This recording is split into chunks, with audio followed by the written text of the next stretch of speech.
欢迎来到轻声慢读。今天我们来讲张爱玲的一个小说《色戒》。我很早之前看过《色戒》，但是印象不深，直到李安把它拍成了电影，而且一下子轰动了。那掉过头来，我又找来原著看，就看出了年少的时候很多没有看明白的地方。这些不明白的地方，李安的电影里也没有，所以这件事特别有意思。内色戒非常短，短到它都不能单独出书，所以和张爱玲其他的一些中篇小说收录在一起。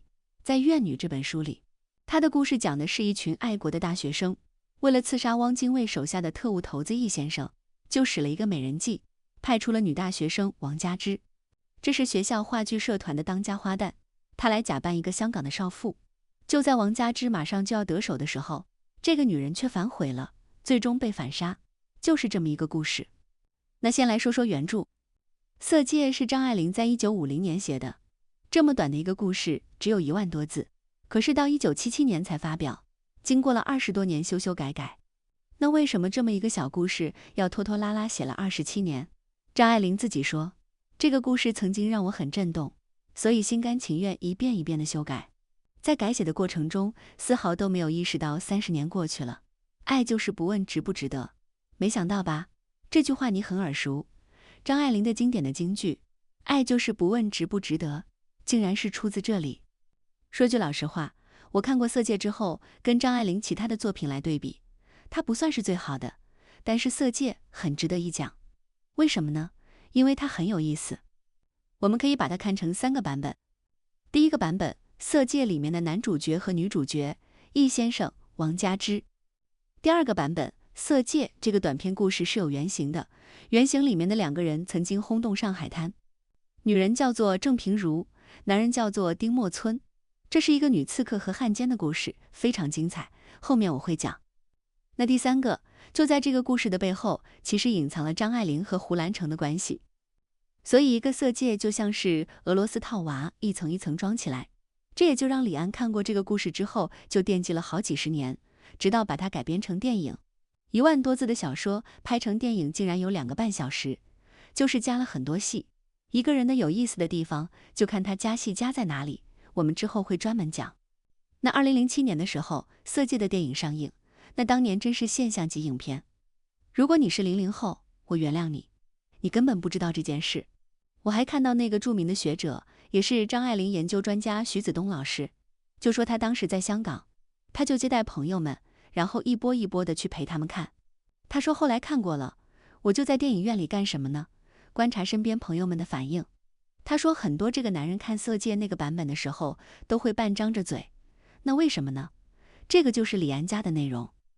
如果我们看原著，小说里只有一句，说王佳芝跟易先生每一次偷欢，就像是洗了个热水澡。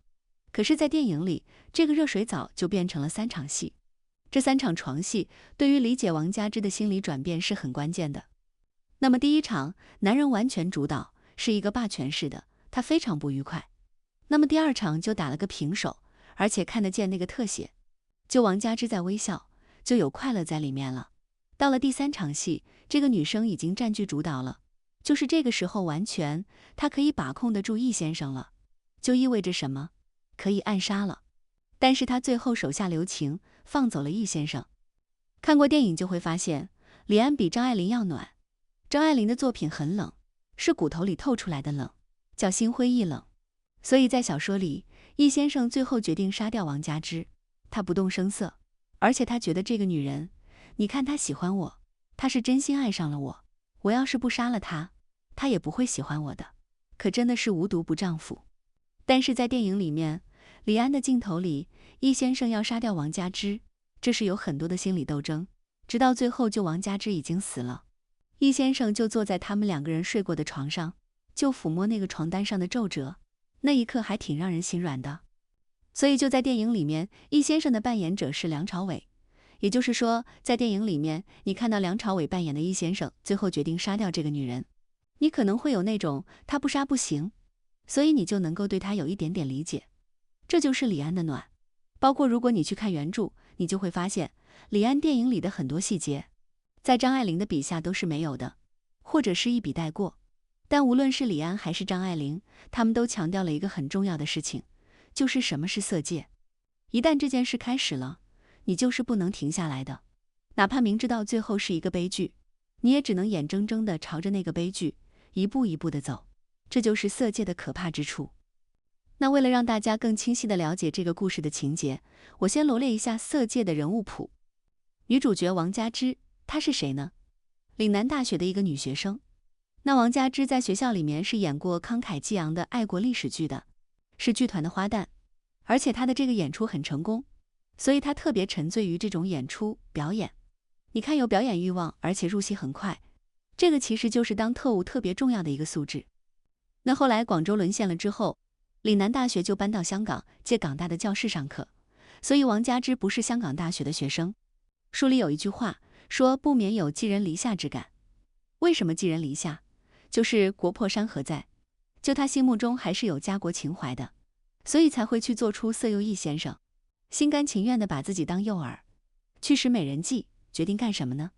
杀之而后快，对吧？那么几个爱国男同学就让王佳芝先去接近易太太，这叫曲线救国。女人搭上女人，然后搭上这个易太太背后的那个男人。那你接近易太太，用什么身份去获得信任呢？你不能说你是大学生。为什么？原话说，大都是学生最激进，别人就有戒心。所以王佳芝就有了个人设，这个人设叫麦太太，是一个生意人家的少奶奶。尤其在香港，她没有家国思想，那也就这首诗，商人重利轻离别。就商人跟大学生比起来，是只要赚钱不谈情怀的。那张爱玲是这么认为的。那么易先生又是什么人呢？色戒里的男一号，特务头子，王佳芝团队的暗杀对象。书里写他40-50岁，矮小，属相，就是长得像老鼠，个子很矮。我也不是怼梁朝伟，这张爱玲小说里就是这么写的。然后说易先生生得苍白清秀，前面的头发微秃，鼻子长长的，有点属相，据说也是主贵的，就是长成这样的人是贵人。所以我看到梁朝伟，易先生就说，怎么会挑了这么帅的一个人呢？那是不是李安也这么想，说长成梁朝伟这样，那王佳芝爱上他总是多了一点理由，对吧？补充一点，最早李安心目中的易先生不是梁朝伟，他定了谁呢？你可能没有想到，张艺谋。结果张艺谋不肯演，李安又找了梁朝伟，而且特意让化妆师拿着张艺谋的照片，说你看给他画成这样，画成什么样呢？你们有没有注意到张艺谋鼻子两侧的那个法令纹，就这2道纹非常非常深，所以化妆师就照着这个照片给梁朝伟画了2道法令纹。我们看易先生，眼神忧郁，法令纹很深，显得又冷酷又脆弱。这个冷酷是特务头子的气质，手握生杀大权。可是这样一个男人，人人都怕他，他还脆弱，这就很要命了。我之后会讲易先生是怎么迷住王佳芝的。下面来说说王佳芝的几位男同学，暗杀团的成员们。第一个叫黄磊，家里面有钱还会开车，所以他来筹钱租房子、借车、置办服装，冒充麦太太的司机，这是一个后勤大保障。那第二个人叫邝玉明，邝玉明有一个老乡能够接近易太太，那因为他这个老乡是个副官，就好像是领导秘书，所以可以由这个副官来牵线，介绍王佳芝认识易太太。干什么呢？陪着易太太逛街购物，就是买手，然后陪易太太打麻将，就通过易太太，王佳芝渐渐地接近了易先生。那接下来要说的第3个人特别重要，叫梁润生。他为什么重要呢？王佳芝要假扮的麦太太，那是已婚少妇，所以她必须要有一些夫妻经验。那这个时候王佳芝还没有谈过恋爱，她对邝玉明有一点点好感，但是窗户纸都没捅破，所以还是一个处女。那为了扮演得更像，所以王佳芝就和这个梁润生同学睡了一觉。要说王佳芝的这些男同学也很不地道，我给大家读一段书里的原文，就是决定让王佳芝和梁润生发生关系的这一天。书里说，大家记忆过一阵之后都沉默下来了，偶尔有1-2个人悄声嘀咕几句，有时候扑哧一笑，那嗤笑声有点耳熟。这不是一天的事了，王佳芝知道他们早就背后议论过。然后有个女同学就告诉王佳芝，说听他们说这些人里好像只有梁润生一个人有性经验，偏偏是梁润生，当然是他，只有他嫖过。就这个性经验是怎么来的呢？就是梁润生去嫖过妓，那么这么一个人，王佳芝心里怎么想呢？既然有牺牲的决心，就不能说不甘心。便宜了，后面一笔带过，说今天晚上遇在舞台照明的余晖里，连梁润生都不十分讨厌了。大家仿佛看出来，一个个都溜了，就剩下梁润生。于是戏继续演下去，后面还补了几个字，说也不止这一页。所以能看出来，王佳芝在色戒小说里面是一个热情的爱国女学生，就是为了实现她自己的理想，她什么都能豁得出去，信心如此的坚决，布局这么的周密，就放长线要钓大鱼。可是大鱼要上钩的时候，王佳芝却放走了易先生，这是为什么呢？这就是色戒里最高潮部分的那出戏。那除了这几个人物之外，小说里其他的人，比如说太太们，马太太、廖太太、易太太、王佳芝的这些牌友，经常在一起打麻将。他们开头出现，结尾出现，其实主要就是为了带出人物，但他对故事的情节没有很明显的推动作用。但这些太太们可都不是闲笔，他们一出现，小说就活了。看张爱玲的文字，气氛、声音、颜色徐徐展开。这个色戒小说开头就有一场好戏，就是打麻将。我们来读一下。麻将桌上，白天也开着强光灯，洗牌的时候，一只只钻戒光芒四射。看，首先赌场都是这样，为了让你忘记时间。接下来一看，钻戒光芒四射，你就知道这是 VIP 室，对吧？富人们。白桌布四角附在桌腿上，绷紧了，越发一片雪白，白得耀眼。酷烈的光与影更拖出佳芝的胸前沟壑，一张脸也经得起无情的当头照射。第一个人出现，名字王佳芝，然后胸前沟壑，就是很有料。一张脸经得起当头照射，这叫什么？叫死亡光。我们如果在这录节目，要有一个灯从上面这样照下来，你脸上的阴影就特别重，所以很容易显得老、憔悴、不好看。这是特别容易接不住的光。可是王佳芝经得住死亡角度，说明怎么样呢？好看的，好看到什么样子呢？稍显尖窄的额，发角也参差不齐，不知道怎么倒给那秀丽的六角脸更添了几分秀气。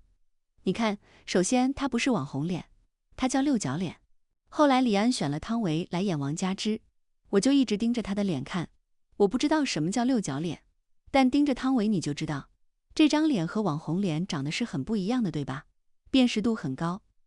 那王佳芝脸上淡妆，只有2片精工雕琢的薄嘴唇，涂得亮汪汪的，娇红欲滴，很性感。接下来怎么说其他的那些太太呢？你看，其他的太太们穿着黑呢斗篷，翻领下露出一根沉重的金链条，双行横牵过去扣住领口。为什么呢？因为暂时上海与外界隔绝，就新出一些本地的服装。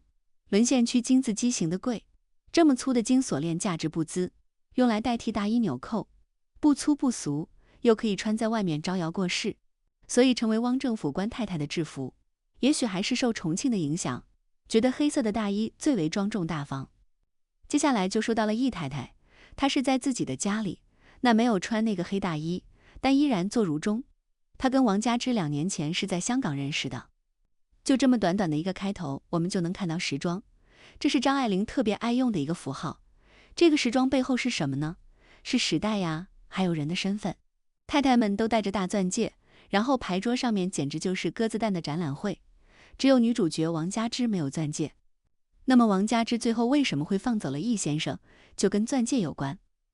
一个美貌的女间谍要完成任务，她先要混圈子，接近她的目标对象。那这里就有一个背景，易先生跟易太太是跟着汪精卫从重庆出来，然后到了香港。你这一说，我们就知道战时的背景。那在香港耽误了一些事，为什么呢？因为跟汪精卫的人叫曾仲明，已经在河内被暗杀了，所以他们在香港深居简出。那这个时候易太太，女人嘛，不免要买点东西。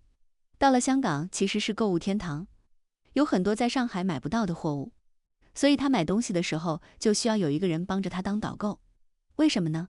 因为广东话听不懂，而且香港当时所有的大小商场都要讨价还价的，她也怕吃亏，那么就顺理成章，有人介绍了麦太太陪她买东西。那本地人就是内行，然后介绍人说他们麦先生是进出口商，生意人喜欢结交官场。这个麦太太当然就是王佳芝。他把易太太招待得无微不至，所以易太太十分感激。结果呢，王佳芝虽然搭上了易太太，但这个时候易先生根本就把她当成小透明，在香港什么都没发生，他不免很懊恼。这对夫妇就离开香港去了上海。那么又过了几年，这根断掉的线又接上了。因为珍珠港事变后，香港陷落，麦先生的生意停顿了。那王佳芝为了补贴家用，就跑起单帮，带了一些手表、西药、香水、丝袜到上海来卖。这个时候，易太太就念起了旧情，开始接待王佳芝，说：“你来住到我们家。”就这样，易先生和王佳芝终于勾搭成奸，王佳芝的目的达到了。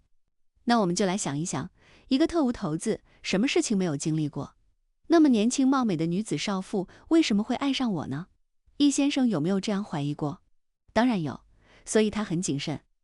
在色戒的小说原著里面，王佳芝勾搭易先生，就说：“哎呀，这实在太难了。”这些太太们在旁边虎视眈眈的，说易先生是可以拨个公寓给我住，上2次就是在公寓见面。你看一笔交代过，说他们已经有私情了，2次地方不同，都是英美人的房子。那主人呢？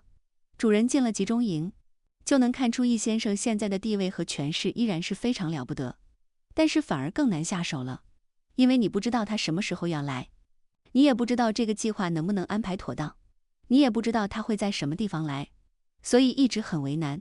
这个刺杀行动迟迟都没有进行。那如果就此不去找易先生，书里说如果不去找他，他甚至于可以1次都不来。据说这样的事情也有过，他实在诱惑太多，顾不过来，一个眼不见就会丢在脑后，还非得盯着他。那么王佳芝是怎么通过易先生的考核呢？书里的细节是说，就在开头那一场麻将打起来的时候，易先生回来使了个眼色，那么2个人分别找借口溜出来，干什么呢？当然是约会。那么车上就发生了一段对话，王佳芝撅着嘴喃喃说道：“见一面这么麻烦，住你们那儿又一句话都不能说，我回香港去了，托你买张好点的船票总行。”易先生就回答：“要回去了，想小麦了。”什么小麦大麦，还要提这个人，气都气死了。王佳芝说过，她是报复丈夫玩舞女。那这段对话就很有意思，说明什么呢？王佳芝敢向易先生撒娇，她敢怄气和威胁易先生，说我要买张船票回去了。她能回去吗？当然不能了。那么她为什么这么说？说明她已经吃定了这个男人。你是舍不得我走的。那易先生就说：“你要回去是不是想老公了？”王佳芝就说：“不要提这个人，气都气死了。他给自己出轨易先生找了个理由，就是要报复我老公。他玩舞女，所以我也红杏出墙。”那么2个人就在感情慢慢的深入，彼此试探了很多轮之后，易先生终于放了心。接下来发生了一个关键性的事件，就是易先生在珠宝店里挑了1颗6克拉的粉钻，送给了王佳芝。钻石恒久远，一颗永流传。现在求婚、结婚、订婚都要送钻戒，那大多数我们看到都是白钻，其实有色的钻石更加的稀有和昂贵，尤其是红钻石和粉钻石。所以这个知识我是后来很多年以后才慢慢的被别人培训的。可是张爱玲的确是很懂，在色戒里面就已经关注到这个细节了，就是挑了一个6克拉的粉钻。我给大家读一段原文。这个珠宝店的店主特意把他们请到了2楼，因为贵客买这么贵的东西的人叫 VIP 待遇。店主说：“6克拉，戴上试试。”王佳芝把那粉红钻戒戴在手上，凑过来凑过去的看，与她玫瑰红的指甲油一比，其实不过微红，也不太大，但是光头极足，闪亮亮的，一星一样，红的有种神秘感。这指怎么样？易先生又说：“你看呢，我外行，你喜欢就是了。6克拉，不知道有没有毛病，我是看不出来。”这段对话其实已经变成了非常亲密，就是你要买什么，你说呀，你定就好了，反正我不懂，我负责花钱。这就很像谈恋爱的男女。这印度老板见言语不太通，就把生意经都免了，3言2语就讲妥价钱。11根大条子明天送来，分量不足照补，多了找还。那王佳芝什么感受啊？只有1001夜里才有这样的事，用金字也是天方夜谭里的事。你会说这男人掏钱包刷卡的样子真帅。那么易先生给王佳芝挑的这颗6克拉粉钻是个什么概念呢？这小说里写得很清楚，最终商量的这个价格11根大金条。易先生给王佳芝买粉钻的这个行为，确实让王佳芝心里非常乱。为什么呢？本来我骗你出来跟我逛街买东西，然后开你的油，是为什么？为了杀你。结果你给我买了颗大钻戒，怎么办？来看书里张爱玲的原话：只有一只茶壶几只茶杯，哪有一只茶壶一只茶杯的？至于什么女人的心，他就不信名学者说得出那样下作的话。但是这个后面有一句，是说那难道他有点爱上了老易？注意，这全是王佳芝的心理独白，他不信，但也无法斩钉截铁地说不是，因为没恋爱过，不知道怎么样就算是爱上了。从15、16岁起，王佳芝就只顾忙着抵挡各方面来的攻势，是她从小就招人喜欢。这样的女孩子不太容易坠入爱河，抵抗力太强了。那有一阵子，她以为可能会喜欢邝裕民，结果后来她恨他跟别的那些人一样，就那些男同学，把他们自己的女同学以爱国的名义推到火坑里，然后又其实内心鄙视他，就他和那些人一样。那么跟老易在一起那2次，总是那么提心吊胆的，要处处留神，哪还去问自己觉得怎样？可是现在呢？这个人是真爱我的。他突然想，心下轰然一声，若有所失，太晚了。他心里活动写到这儿的时候，现场发生了什么呢？那个印度的珠宝店店主把单据递给易先生，他往身上一揣。就在这个时候，一句话都没有，王佳芝突然低声说：快走。易先生脸上一呆，但是立刻明白了，跳起来夺门而出。门口虽然没人，需要一把抓住门框，因为一踏出去，马上要抓住楼梯扶手。楼梯既窄又黑黢黢的，他听见他连蹭带跑，3脚2步下去，梯级上不规则的咕咚漆，擦声非常扣人心弦。这就是王佳芝最终的一个决定。他提醒他快走，那个特务头子立即明白了，非常狼狈地逃了出去。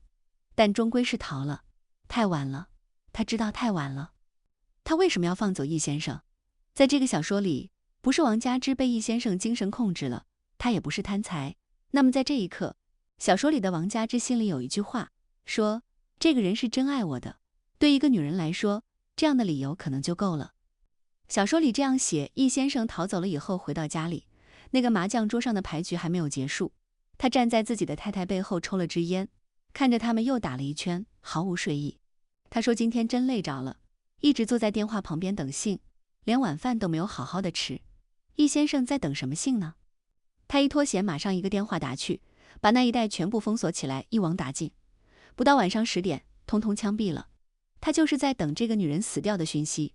然后这里面就有易先生的一个心理的描写，说他临终一定恨她，她是王佳芝，不过无毒不丈夫，不是这样的男子汉，他也不会爱她了。他最后对她的感情强烈到是什么感情都不相干了，只是有感情。他们是原始的猎人与猎物的关系，胡宇昌的关系，最终极的战友。他这才生是他的人，死是他的鬼。所以看到这儿，你就会觉得这个易先生真是心狠，他对王佳芝没有半点的爱意，就是为虎作伥，就是终极的战友。然后他还很得意，你看我杀了他，我才配是他爱的那个狠毒的男人。所以在电影《色戒》里，我们看得到鸽子蛋就是买6克拉粉钻，但那个李安的电影里，这鸽子蛋更大，不止6克拉了，也是浓墨重彩的一笔。所以王佳芝整个的心理转变和命运转变都跟这个钻戒有关系。但李安的电影和小说毕竟是不同的，那李安改了哪些呢？李安下了很大的功夫，把色戒拍得很通俗，就人人都能看懂。我说几个细节。在香港的时候，电影里面是这样表现的，说王佳芝那个时候已经见到了易先生，易先生也知道有这么一个麦太太，那王佳芝就带着易先生去做西装，他自己顺便改旗袍，裁缝就在那里给易先生量袖子，王佳芝就站在旁边忽然说，袖子短一点。这句话可是女主人的姿态，否则你随随便便的，比如你看见你的上司，看见一个不相干的人，你能跟人说你的衣服袖子太长了吗？你不关心这些细节。所以王佳芝讲完就觉得好像自己有点越界了，你是谁呀？你凭什么替易先生做主？那他就赶忙找补回来一句，说袖子短点显得精神，此地无银300两。那易先生怎么说呢？那梁朝伟就眼睛只看了一眼王佳芝，说你定就好。4个字，这什么意思呢？就是我的事，你是能做主的。这个男人是个高手。然后王佳芝就穿着她改过的旗袍说，这个是不是太紧了？那很紧的旗袍就特别显身材嘛，说这么紧透不过气，就要换下来。然后易先生又抬起眼看了王佳芝说，穿着2个字，这2个字是在说什么呀？你的事我说了算。没有一起吃过饭，那手也没拉过，可是已经要替对方做主了，这个就是暧昧，而且这个是非常含蓄的暧昧，不用心看不出来。他们2个人都彼此配合了对方，也就是心照不宣，窗户纸已经挑明了。那你往前跨了一步，那我立即就表示没关系，你可以决定，这就释放了一个暗号，叫有可能，这就是暧昧。所以李安的电影里面是非常用心的拍出2个人的关系推进，2个半小时把这2个人最要命的关系一层一层的推进，你会觉得好像也不算很长，对吧？那么中间还有一些特别重要的转折，让2个人互相表达了心意，是靠什么呢？靠吵架。我们都知道，没有一对情人是不吵架的，没有一对夫妻是不吵架的。但是一个有效的吵架能让彼此关系更近，那个从来都不吵，冷暴力，只会把这个事砸在地上。所以宁可吵，都不要憋着不说。那么有一次，王佳芝半夜睡不着，就把衣服披起来，然后找易先生吵架，说2个人的关系，说我们就是露水夫妻，我能做的就是每天都耗在这里等你。这表示什么呢？我吃醋了，我想你，你不陪着我，所以我生气。那易先生就直接给王佳芝弄了一个小公寓，然后带她到一个馆子里面去听戏，就在那个日本的一个艺伎馆，王佳芝跟易先生吃饭，然后就有一段戏是王佳芝给易先生唱歌，唱的是什么呢？天涯歌女，天涯呀，里面有一句话，就是郎呀，咱们俩是一条心。那一段戏汤唯是非常的生硬，但是梁朝伟的演技太好了，就是汤唯在那里扭来扭去给他唱歌的时候，就易先生就一直看着他，先是发呆，然后眼睛里面好像很空，走得很远，接下来突然眼圈泛红，就用手把眼泪擦了。那一段戏你就看出这个影帝级的表演，一切都那么不可靠。然后这个女孩子给你唱咱们俩是一条心，然后这个特务头子突然就心软了。我之前就说过，这个男人的脆弱是特别要命的，就作为一个特务，人人都怕他，可是他在王佳芝面前却流露出自己脆弱的那一面。每个人都畏惧我，但我在你面前红了眼睛。而且梁朝伟的那种眼神，就是一切好像都没有意义，特别茫然，很孤独，你知道吧？这个女人很吃这一套的，就是你看我这么特别，她对我是不一样的吧？千百年来就没有女人不吃这一套。所以有人就讲说梁朝伟其实不会演戏，他就是睁着眼睛看你，你就觉得什么事都有了，那个眼睛眼神实在是太有戏了。包括买钻戒这件事，在张爱玲的原著里面是王佳芝自己提的，然后她因为自己提，这个地点就是王佳芝精心选的，那又报告了组织，那暗杀团就派人埋伏在那里，所以王佳芝软磨硬泡的拖着易先生到了那个珠宝店。但是电影里面李安不是这样处理的，但是这段戏特别好。这故事是怎么来的呢？为什么要买钻戒？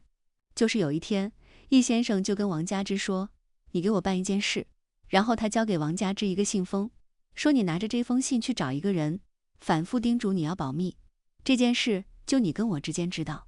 那王佳芝转头就把这封信交给了组织暗杀团。你看这个时候还是王佳芝是忠心耿耿的，觉得我要实现革命理想。结果大家把这封信研究了半天，说易先生要么是试探你，要么要给你一个很重要的事情，也不知道该怎么办，说你先去吧。那王佳芝就拿着这封信到了那个珠宝店，发现什么呢？易先生只是为了给他挑一颗钻石，所以拿着这封信让他自己来选，这个就很有张力了，对吧？搞了半天，你一心一意要杀的那个人，就是要给你一个那么浪漫和贵重的礼物，就这样而已。但如果你是王佳芝，这此刻你会不会有一点动摇，甚至有一点点内疚？所以这是很好的铺垫。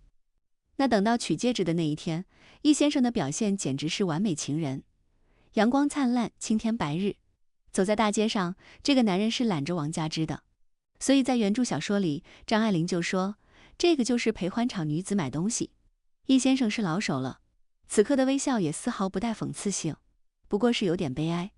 但是电影里面，易先生可不是什么老手，他也不是把王佳芝当成欢场女子，他就真的像是一个恋爱中的人，一心一意的想要给女朋友挑选一个他心爱的礼物。那接下来就是发生在珠宝店阁楼上面的一幕，王佳芝戴着那个戒指说：“哇，好像有点太招摇了，不敢戴。”易先生就说了一句话：“你和我在一起。”刚说到这就被打断了。被什么打断？王佳芝说：“快走。”然后叮铃哐哐一堆的这个声音从楼梯上跑下去，还有砰的这个枪响。所以我看到这，我就对这个没说完的半句话特别好奇。你和我在一起后面是什么呢？是我要对你好，还是说比带着鸽子蛋招摇过市还要危险呢？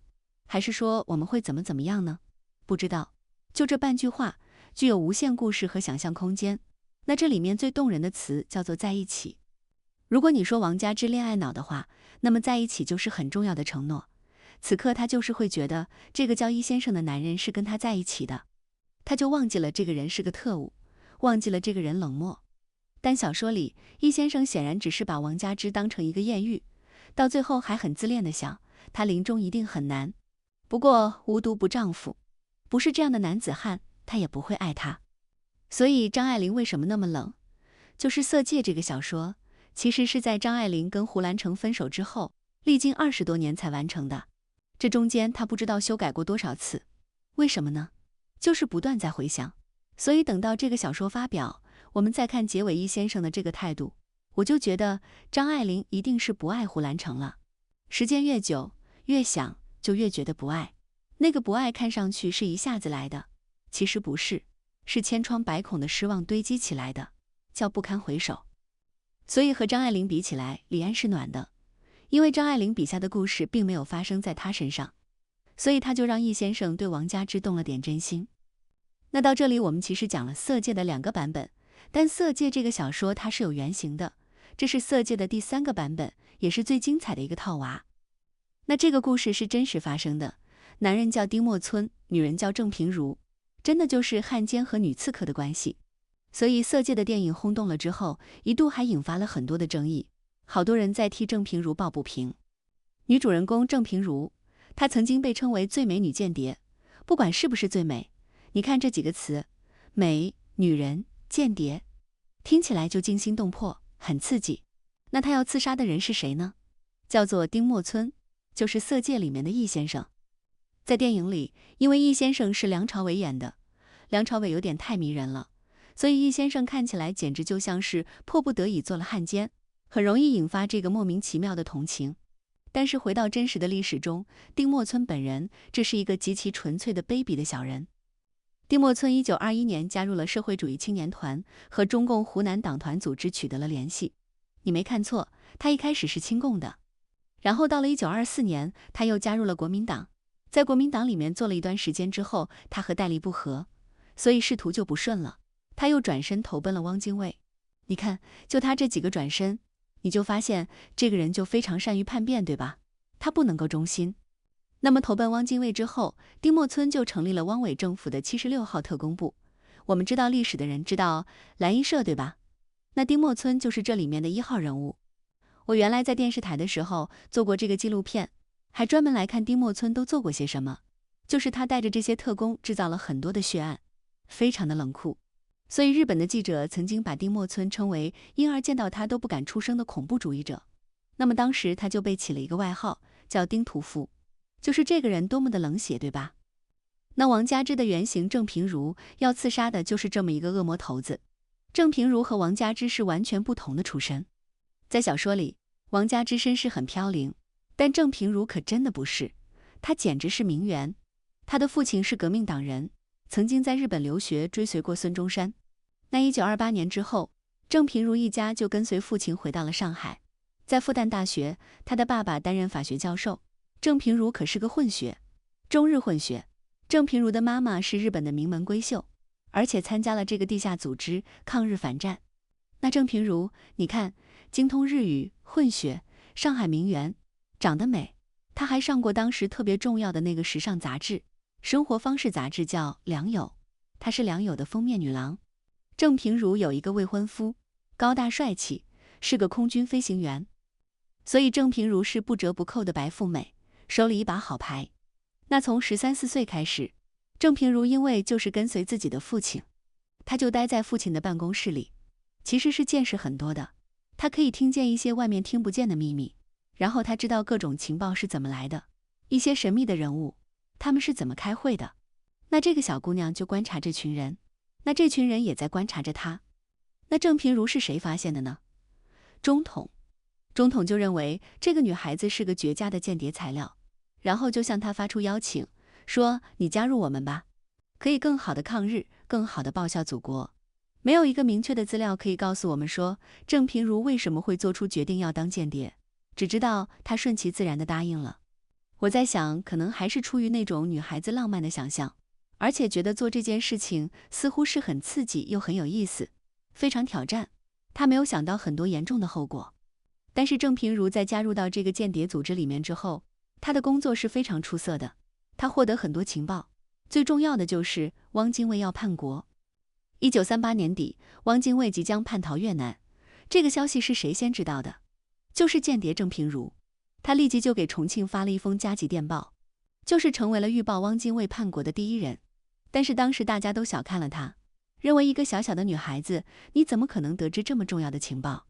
事实证明，郑平如是准确的，所以她非常出色。到了1939年的时候，就是有资料，我们看到说郑平如的未婚夫在香港给她写了2次信，说你到香港来，我们结婚，就是不希望她再趟浑水了。但是郑平如怎么说呢？她说胜利之后我们就结婚，她推迟了婚期。就在她回复未婚夫不久，她接受了一个特殊的任务，这个任务就是刺杀丁默村，也就是这个任务让她和未婚夫之间的约定永远都无法实现了。郑平如去做刺杀丁默村的诱饵，去使这个美人计，原因有2点。第一，丁默村非常好色。第二，丁默村曾经担任过郑平如的校长，所以你看2个人是可以搭得上线的，可以念旧的。就在郑平如接近丁默村之后，其实发起了好几次刺杀。他接近丁默村很容易，因为郑平如在上海滩上，那也是鼎鼎有名的上海名媛，所以他们很多这个社交圈都是重叠的。那么第一次刺杀，郑平如就出面邀请丁默村到自己的家里面做客，然后中统的人就埋伏在后门。结果这天晚上2个人约会回来，丁默村就开着他自己的那个黑色的雪铁龙轿车，就缓缓地停在郑平如的家门口。那么郑平如就邀请他说，你上去喝一杯。但不知道什么原因，丁默村是直觉呢，还是警惕呢，还是确实事出有因呢？他就说自己有事，没有下车。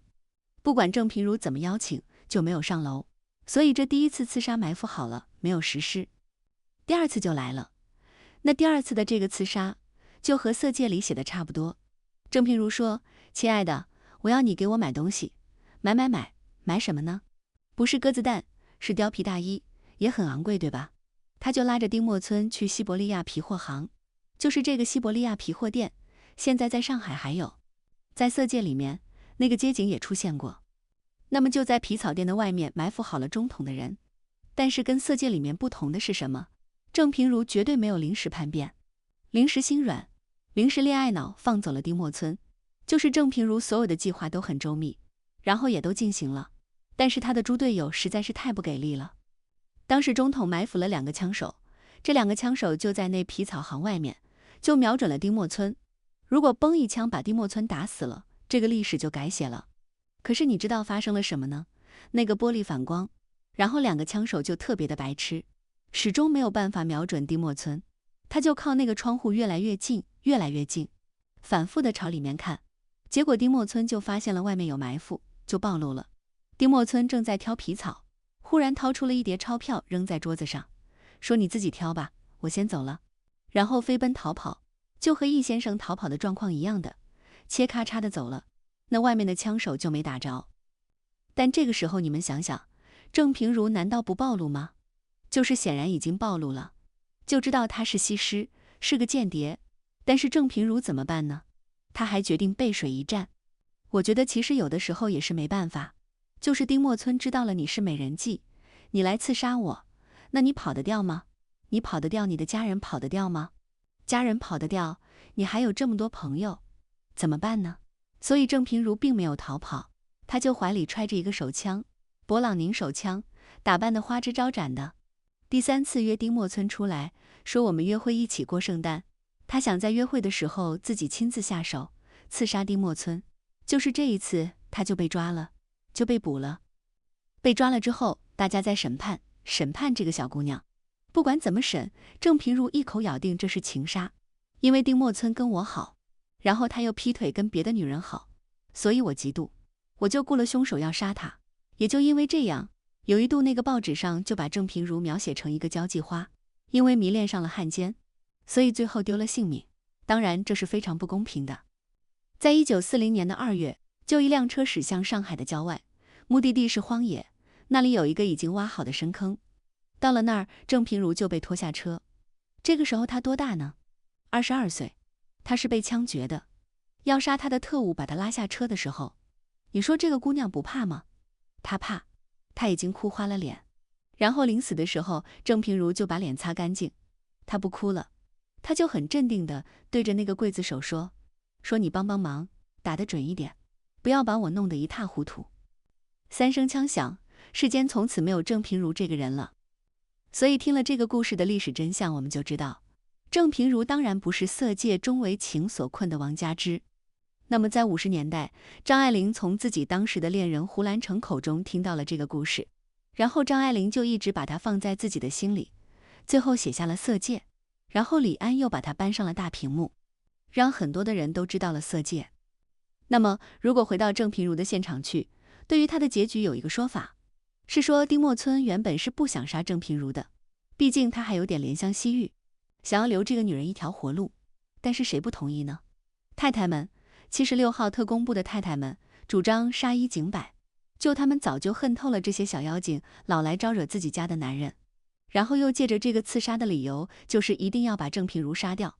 所以有一个笔录叫《审讯汪伪汉奸笔录》，这一份资料里面就有记载，是郑平如的弟弟说过的一句话，说丁逆之妻、丁默村的妻子、李士群之妻、吴四宝之妻，就这些太太们均主张将我姐处死，所以这个郑平如就被杀害了。